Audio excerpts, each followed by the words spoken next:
짧은 맥락 속에 세 가지 얘기가 나옵니다. 자세하게 가면 세 가지 이상의 얘기일 수 있겠죠. 무슨 뜻인가 우리가 한번 알아보도록 하겠는데, 오늘의 이 본문 중의 주제를 한 단어로 좀 모으자면 기대라는 용어로 좀 모을 수 있을 것 같습니다. 그래서 여러분들이 여러 가지 에피소드를 통해서 좀 아셔야 될 게 하나님의 기대가 무엇인지, 그리고 내가 하는 기대가 뭐였는지, 그리고 참된 기대가 뭐였는지에 대한 정리가 딱딱딱 되시기를 바라요. 그러는 가운데 먼저 볼 것이 이제 베드로의 장모가 열병으로 알아 누웠을 때 예수님이 그 집을 찾아감이죠. 여러분, 저는 이 사건 굉장히 중요한 사건으로 봅니다. 단지 베드로가 그래도 나중에 수제자가 되는 친밀한 관계니까 보듬어 주셨다, 물론 그 차원이 있죠. 예수님은 우리를 대하실 때 통으로 대하시는 게 아니고 정말 구약 성경에서 내가 너를 지명하여 불렀다라는 하나님의 선언만큼이나 그 하나님의 사랑과 의지를 담아서 우리 한 명 한 명은 대하십니다. 그 세밀함이 있는 것이죠. 큰 일을 한다 그래서 작은 것을 치우시는 분이 아니라 작은 것을 함께 세밀하게 가져가시면서 큰 일을 이루시는 것이 예수님인 걸 알아야 됩니다. 그런데 그러한 세밀함을 조금 뒤로 하고 그 사건 자체가 굉장히 중요한 의미를 가진다는 걸 우리가 봐야 됩니다. 왜냐하면 7장에서 산상설교를 마치셨어요. 그리고 8장이 들어왔는데 8장을 보면 산상설교를 마치자마자 그 예수님이 선언하신 복음이 사람들에게 어떤 의미를 갖는가, 실제 사람들을 마주치시면서 하나님 나라를 다시 한번 설명하시죠. 그래서 첫 번째 나오는 게 유대인인 나병 환자였습니다. 그리고 지난주에 두 번째로 마주친 게 이방인 백부장이었습니다. 이게 굉장히 주옥 같은 대상인데요. 마태가 기록을 할 때에 아마 굉장히 많은 사건들 중에서 아주 중요한 걸 문맥적으로 선별해서 골랐으리라는 걸 알게 됩니다. 왜냐하면 유대인 나병 환자입니다. 백부장인데 이방인입니다. 유대인은 당시에 하나님께 선택받은 사람이지만 나병 환자는 격리됩니다. 그러니까 그들의 개념에서는 결격 사유가 있는 거죠. 백부장이라는 사회적 지위를 가졌지만 이방인이라는 것 자체가 이스라엘의 신앙에서는 선민이 아닙니다. 결격 사유가 되죠. 그동안 그들이 결격 사유라고 여겨왔던 것을 지니고 있는 두 부류가 등장합니다. 근데 그게 유대인, 이방인 둘 다 등장을 하고, 혈통은 되지만 자격이 안 되는 자와 자격은 될 것 같은데 혈통이 안 되는 두 부류에게 딱 결격 사유를 제시하시는데, 너희들의 결격 사유가 구원의 이유도 탈락의 사유도 아니요, 그리스도가 누군지를 아는 믿음이 너희를 구원하는 것이며 차별 없이 제공되며 그것은 하나님으로부터 주어지는 은혜고, 그것을 설명한 게 산상설교다, 이렇게 이어가시는 거거든요. 그런 맥락에서 바로 이어지는 베드로의 장모의 열병, 이거 굉장히 귀한 믿음이 무엇이고 신앙인이 무엇이냐를 설명해가는 와중에 나오는 겁니다. 여기서 살펴보게 되는 또 중요한 지점이 있겠죠.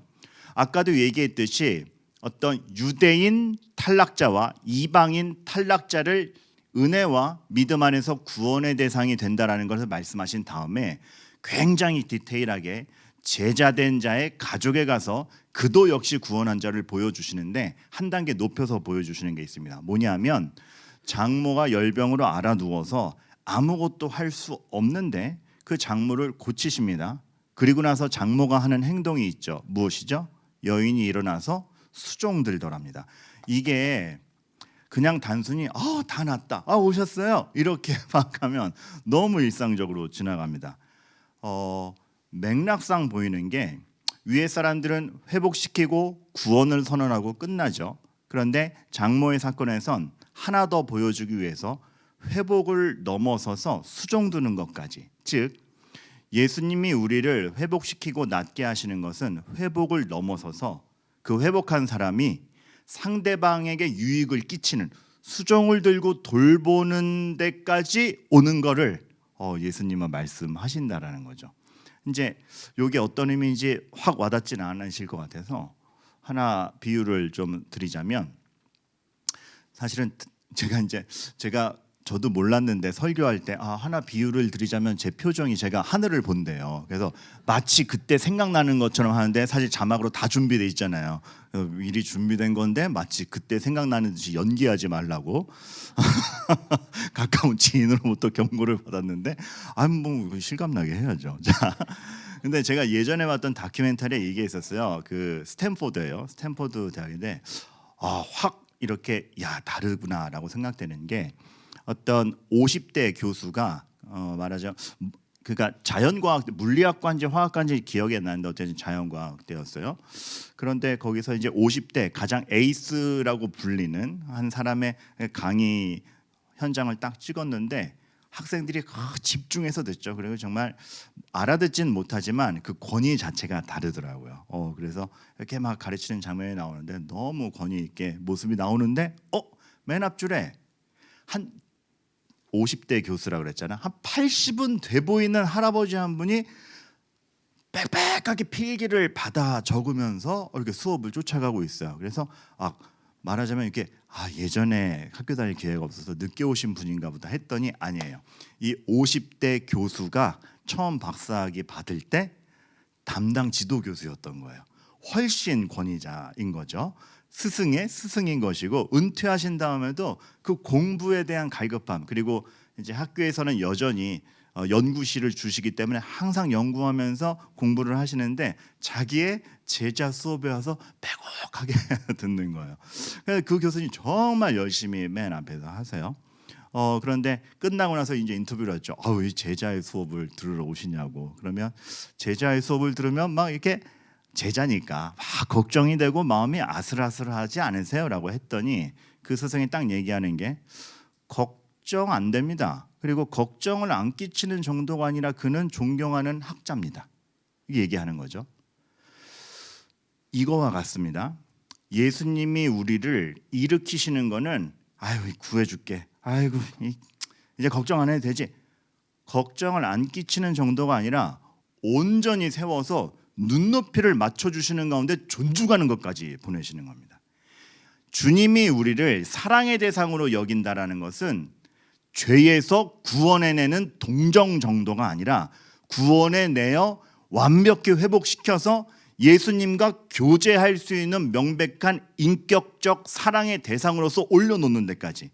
그래서 그 사람이 또 다른 사람에게 사랑을 베풀고 그 사람으로 하여금 또 다른 사람도 일어날 수 있을 정도까지 일으키는 것, 이거를 구원이라고 합니다. 구원은 그저 얼마의 동정을 베풀어서 이제 먹고 살 정도는 되지, 이거 아닙니다. 온전히 회복시켜서 너희들이 얼마나 탁월한 존재이고 너희들을 향한 내 기대가 얼마나 큰지를 보아라. 온전한 회복이다. 너희들의 역할이 있고 능히 일할 수 있으며 너희들을 통하여서도 얼마나 아름다운 일이 벌어지는 줄 보여주마. 그거에 대한 하나의 청사진으로 회복한 장모가 수종을 드는 그 장면까지 딱 노출을 시키는 거죠. 멋진 장면입니다. 그래서 저는 이 맥락을 읽으면서 교회가 어떤 한 성도를 바라보는 걸 어떻게 바라봐야 되는가. 미약하고 새신자이고 부족한 사람이 있을 수 있습니다. 하지만 이 사람을 지금 내가 돌보는 것 같고 돕는 것 같고 가르치는 것 같지만 장성하여 존중하게 될 날이 오는 것을 확신하며 그 사람을 보는 겁니다. 그렇기 때문에 바울의 말대로 남을 나보다 낮게 여기는 시야가 우리에겐 항상 있는 거죠. 나도 은혜로 되었는데 이자도 마땅히 그럴 수 있고 하나님은 이 사람에게 전력을 쏟아붓고 있다라는 생각이 있다라면 저 언제 사람 되나 이런 거 없고 비판함보다는 기대감이 더 있고 이 조그만 오늘 유독 이제 초등학생들이 참 앞에 계속 있어가지고 그런데 얘네들이 오히려 말하자면 비유적 표현입니다. 저를 업고 다닐 장성할 날이 있을 거라 생각하는 거죠. 왜 고쳐 앉는 거야, 의진아? 존중하게 될 날이 오는 것을 확신합니다. 존중하게 될 날이 오는 것을 확신합니다. 그 말씀 한번 드린 것 같은데 어린이 부서 한 아이가 그 엘리베이터 같이 탔는데 뭐 이런저런 얘기하다가 목사님은 몇 살에 은퇴해요? 그래가지고 뭐 확 결정할 수 없지만 뭐 65세, 70세에 보통 한다. 그렇구나. 막 나이 계산하더니 목사님 60살, 목사님 한 70살 되면 제가 40대네요. 막 그런 계산을 해요. 은퇴하고 안심하세요. 제가 책임져 드릴게요. 그런 얘기가 든든한 거죠. 든든한 거죠. 그러니까 하나님이 어떠한 존중과 성장과 기대치를 우리에게 갖고 계신가? 구원이라는 것은 단지 위기를 모면했다 정도가 아니라 장성한 분량까지 가는 하나님의 시야요 기대입니다. 그래서 이사야 선지자가 예언했던 정말 연약한 것을 친히 담당하시고 병을 짊어지시고 우리의 죄값을 대신해서 그리스도가 죽으신 것은 그리스도랑 하나 되는 우리가 얼마나 아름다운 모습으로 온전해질 건가에 대한 그 구원사에게 얼마나 큰 꿈을 품고 있는지 우리가 알아야 되고, 제가 왜 이걸 강조하냐면 이 꿈이 교회의 꿈이어야 된다는 거죠. 우리는 모든 사람이 그만큼 갈 수 있도록 서로 간에 돕고 격려하며, 그렇기 때문에 지금의 부족과 낙심에 우리의 모든 시선을 기울이기보다는 그 낙심에서 일어나고 그 부족함을 보완해 줄 수 있는 사랑을 주는 게 우리의 큰 목표라는 걸 다시 한번 알아야 됩니다. 교회의 태도가 나오죠. 그리고 왜 바울이 그토록 인내와 사랑과 오래 참음 등등을 얘기했는지, 왜 남을 나보다 낮게 여기는지를, 존중을 얘기하는지 싹 들어오게 되죠. 하나님의 기대가 그러합니다. 하나님의 기대가 그러하다는 걸 우리가 마음에 싹 두게 되는 것이 이 오늘 첫 번째 에피소드에서의 기대입니다. 두 번째는 그 우리가 하는 기대, 하나님의 기대가 그렇다면 그 기대를 덧입은 우리는 어떤 시야로 기대하며 살아야 하는가? 두 번째 에피소드에서 나옵니다. 한 서기관이 나오죠. 사실 서기관이 예수님께 나왔다 단순한 거 아닙니다. 서기관은 적어도 구약 성경에 있어서 대단히 전문가이기 때문에 그렇습니다. 그리고 산상 설교와 여러 가지 사건 뒤에 나온 걸 보니까 적어도 어설프게 알고 나온 것 같진 않아요. 완전하게 알고 나온 거는 모르지만 어설프게 알고 나온 것 같지는 않고 신중하게 나왔을 겁니다. 기뻤을 것 같아요. 그런데 아직 그 예수님이 하나님이요 구원자란 사실에 대한 완전한 깨우침은 없다라고 느껴지는 게 주여라기보단 선생님이요라고 부르는 것에서 우리가 체크를 하게 되지만, 어쨌든 선의로 나왔다는 거 우리가 보게 됩니다. 그때 예수님께서 이렇게 따르겠습니다라고 나오는 사람을 어이쿠 고맙다 하고 품어주면 좋을 것 같은데, 오히려 다른 말씀 중에는 수고하고 무거운 짐진 자들아 다 내게로 오라 웰컴 하시는데, 뜻밖의 이 서기관에게는 그 따르겠나이다 앞에서 난 머리 둘 곳도 없다 오겠냐? 굉장히 네거티브하게 말씀을 하셔서 이게 뭔가 싶죠. 근데 주님께서 굉장히 분명히 체크해야 될 것을 체크하며 가시는 것을 우리가 보게 됩니다. 왜 이렇게 네거티브 하셨는가? 근데 네거티브한 건 아니고 부정적인 건 아니고 주님께서 우리의 믿음이 어떤 기대로 가야 되는가를 다시 한번 보여주는 것인데, 그 설명을 위해서 잠깐 소돔에서의 롯을 생각해 보겠습니다. 사실 그 소돔 땅에서 롯은 굉장히 힘들게 살았습니다. 하지만 그 롯만큼은 그래도 하나님이 늘 시선을 두시면서 아브라함 보러 이렇게 늘 조카에 대한 안부를 묻고 또 천사를 보내서 구해 오실 정도로 롯은 그래도 하나님 앞에 삶을 견지했던 것으로 보입니다. 달랐고 천사들을 대접할 줄 알았고 그들을 위기 가운데서 구하려고 그랬고 타협치 않았던 것을 봅니다. 그런데 롯의 그러한 어떤 천사들을 대접하고 보호하려는 그 잠깐의 에피소드에서 보지만 롯의 그 발버둥이 얼마나 무시되고 있는지, 이미 그 소돔에서의 그 문화와 사람들의 반응이 롯을 얼마나 깔보고 있고 그의 의로움을 짓뭉개고 있으며 롯이 의롭게 살고자 발버둥 치는 것이 무시되고 있고 천사조차도 알아보지 못하는 그 아나무인 속에 그 사회 자체가 있는지를 보게 됩니다. 그렇죠? 그런데 그 소돔과 고모라 땅을 통하여 하나님이 아브라함에게 말씀하셨던 건 뭐냐 하면 의인 10명이 있으면 망하지 않는다 했습니다. 롯은 그 사회에서 무시받고 있는데, 그런데 사실 하나님은 그 발버둥 치는 무시받는 자들로 인하여 은혜를 거두지 않고 계시다라는 거. 이 상이한 차이 여러분 보이십니까? 롯이 체감하는 건 무시받음이요 악에 둘러싸임입니다. 인정받지 못하며 어느 누구도 롯의 그 의로운 발버둥 인정해주지 못하는 사회 속에 있었습니다. 그런데 하나님의 시선은 그 롯 같은 하나님을 바라보는 의인이 10명만 있어도 이 성을 망하지 않겠다라는 귀함으로 보고 계십니다. 이 상이함, 뭘 말씀드리고 싶으냐면 하나님의 기대치 앞에 우리가 체감하는 기대치에서 우리가 이걸 알아야 됩니다. 믿음은 원하는 만큼의 호응과 보상으로 오지 않는다는 겁니다. 그러나 분명하게 하나님은 역사하시고 그것을 인생에서 확인토록 하십니다. 이걸 잘 견뎌내셔야 됩니다. 기도했는데 이 정도는 돼야 할 거 아니야가 아닐 수 있다라는 겁니다. 이 세상의 구조 앞에서는. 다시 한번, 믿음은 원하던 만큼의 호응과 보상으로 오지 않을 수 있습니다. 그러나 분명하게 하나님을 확인해 가는 게 우리의 인생이고 하나님은 그것을 확인시켜 주어 가십니다. 이게 믿음이라는 걸 알 때에 사실 우리는 굉장히 큰 격려를 받으면서도 굉장히 센 걸 대비해야 되는 걸 볼 수가 있죠. 그러니까 잘 보면 여호수아를 보낼 때도 그렇고 이스라엘 백성 앞에서 하나님의 유명한 말씀 중에 하나가 두려워 말라 내가 너와 함께 함이니라죠. 근데 참 신기한 건 내가 너와 함께 함이니라는 그 보장 전에 두려워하지 말라예요. 그래서 무슨 얘기입니까? 두려워할 일이 있다라는 겁니다. 그 상이함, 우리 기대대로 되지 않음. 그러니까 잘 될 거면 두려워하지 말라는 경계를 합니까? 놀이공원 가서 주원이랑 제가 놀이공원을 갔어요. 근데 주원이가 바이킹 타러 가는데 두려워 말라. 곧 끝날 것이다. 예요? 그냥 보내요. 즐거움이니까. 그렇죠?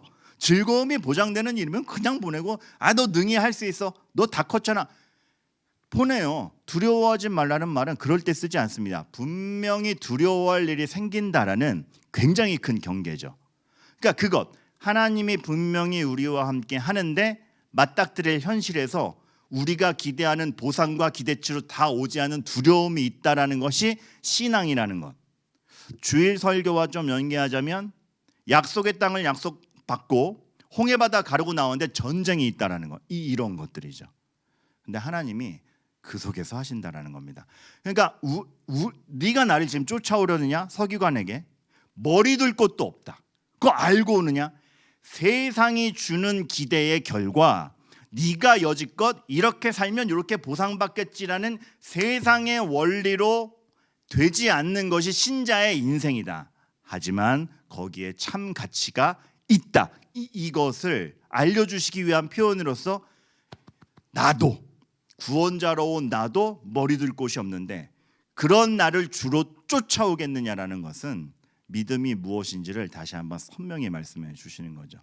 이런 원리는 사실 구약 때부터 있습니다. 욥이 자기의 인생과 여러 가지를 조망할 때 사람은 고생을 위하여 났다. 욥기가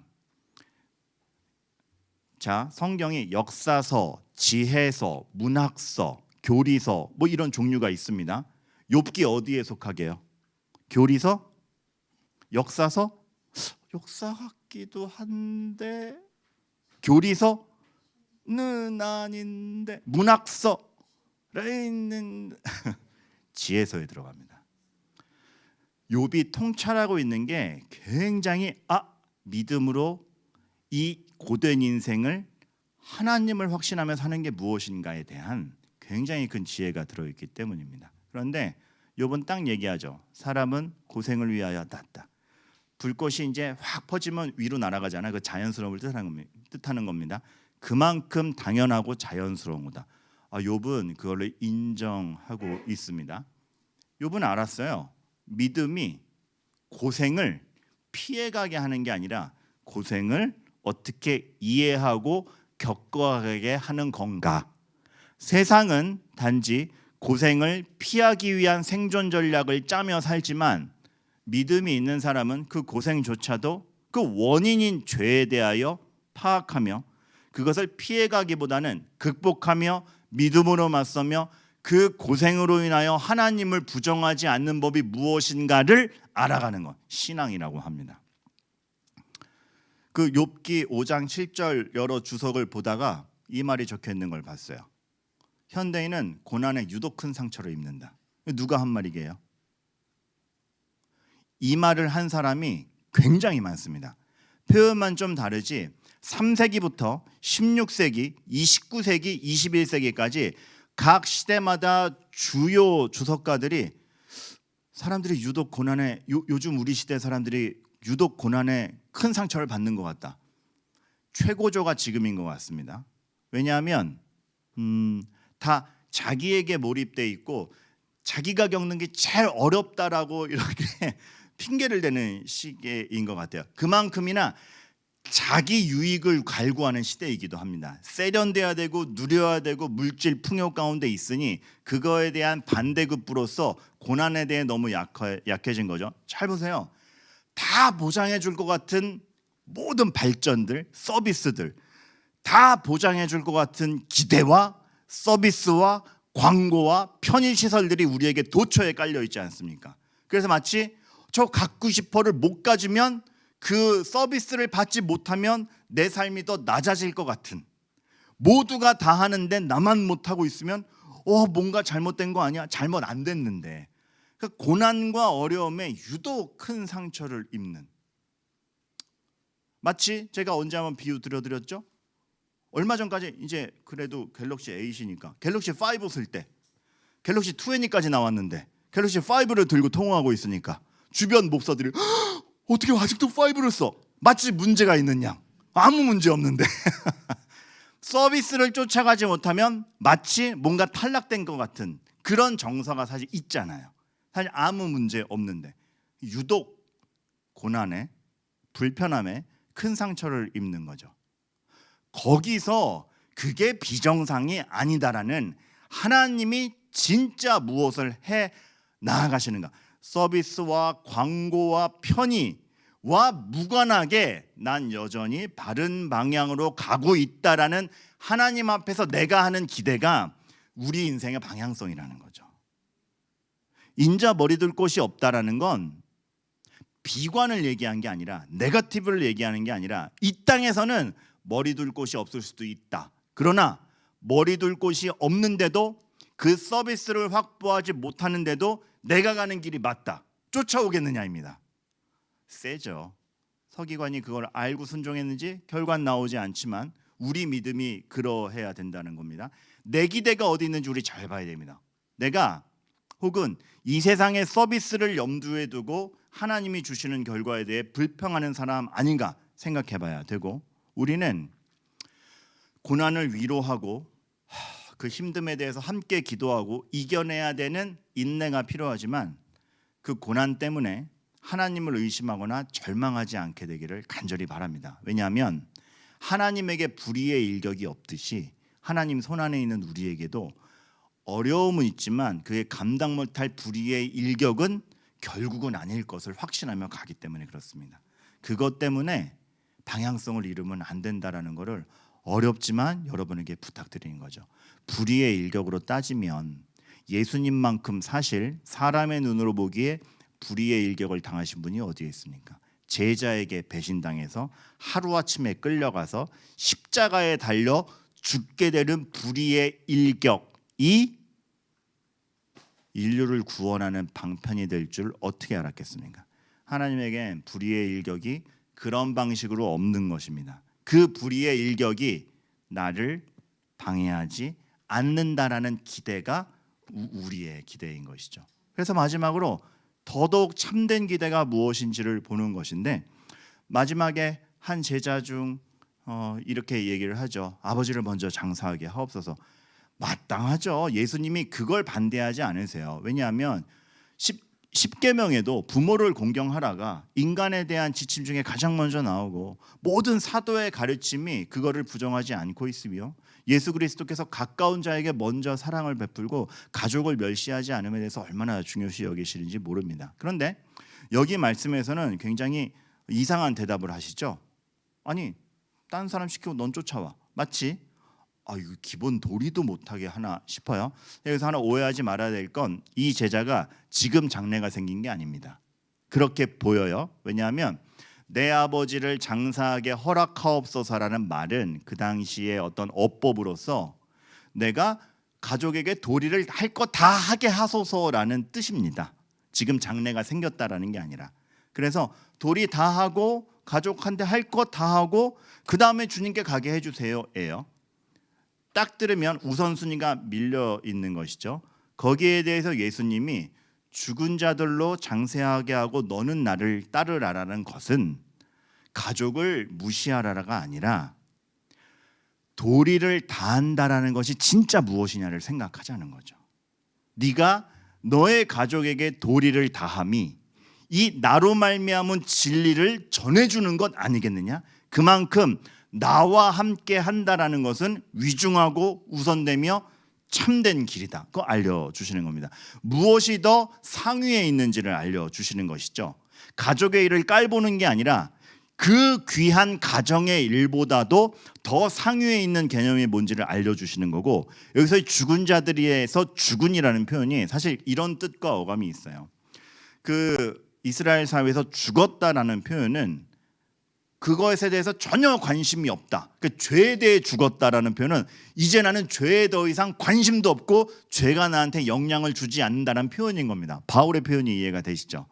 죽은 자들로 장사하게 하라는 것은 세상 나에 대해서 관심도 없고 영향을 안 받는 사람들은 세상 일을 하겠으나 너희들은 오히려 세상의 일에 영향을 받기보다 나에게 관심을 두고 나에게 영향을 받는 사람으로서 살아라라는 뜻이 더 강합니다. 무엇에 관심을 두고 무엇에 영향을 받고 살아가는가, 훨씬 더 큰 가치를 보여주시는 것이죠. 그리고 조금 전에 얘기했듯이 그 가족을 정말 챙기는 것이 그리스도라는 나라는 구원자를 소개하는 것이 훨씬 더 본질적인 해결이고, 장사 지내는 것보다 부활을 소개하는 것이 완벽한 삶의 해결이 아니겠느냐. 그 위중함과 본질, 나를 따른다라는 것이 얼마나 큰 의미를 가지고 있는지 딱 알려주시는 겁니다. 이것이 참된 기대다. 신자의 삶은 이런 기대로 간다라는 거죠. 하나님의 기대, 그 하나님의 기대 앞에 내가 어떤 기대를 하는가, 그 기대라는 것이 품는 참된 기대에 그 하나님이 주시는 것에 상위의 은혜가, 해결점이 무엇인지 우리가 오늘 배우는 겁니다. 그렇게 보고 나면 이 마태복음 8장 자체가 전율이 오는 거죠. 산상설교 다음에 마주하는 자들을 통해서 믿음이 뭔지, 차별이 없으며 은혜로 주어지며 그리스도에 대한 믿음이요, 그 믿음이 있는 자들에 대해 하나님의 기대가 얼마나 크며 그 기대를 쫓아오는 믿음을 가진 우리들의 시야가 어때야 되며 참된 길이 무엇인지를 딱 선명히 알려주는 예시들이 8장에서 우르르 나오고 있습니다.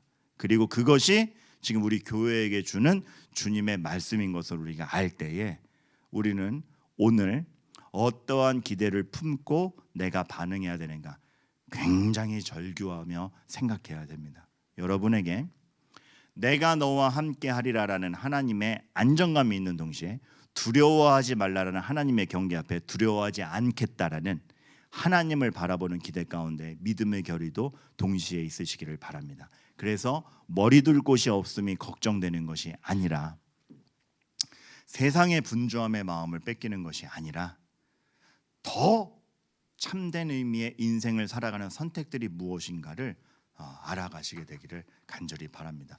이 마지막 예화 때문에 오해하실 수 있는데, 하나님을 우선한다라는 것은 하나님을 우선하니까 나머지를 버린다가 아니에요. 이거를 하나님을 먼저 확보하면 나머지 게 더 참되게 보장된다라는 뜻이에요. 하나님이 없으면 장례식 치르고 끝나는 것밖에 없잖아요. 도리는 다 하지만. 그러나 주님을 붙잡으면 장래 뒤에도 영생을 소망할 수 있는 훨씬 큰 보장이 생긴다는 그런 의미입니다. 그러니까 우리가 이 땅을 밟고 살아간 우리의 도리와 책임을 무시하라가 아니라 그걸 정말 의미 있게 만들고 정말 도리다운 도리를 하고 싶고, 자녀다운 자녀, 부모다운 부모, 직장인다운 직장인이 되고 싶다라면 이 주님 끌고 가라입니다. 그걸 아시기 바랍니다. 그래서 믿음 안에서 우리는 굉장히 성실하고 책임감 있고 하지만 훨씬 격 있는 사람이 될 겁니다.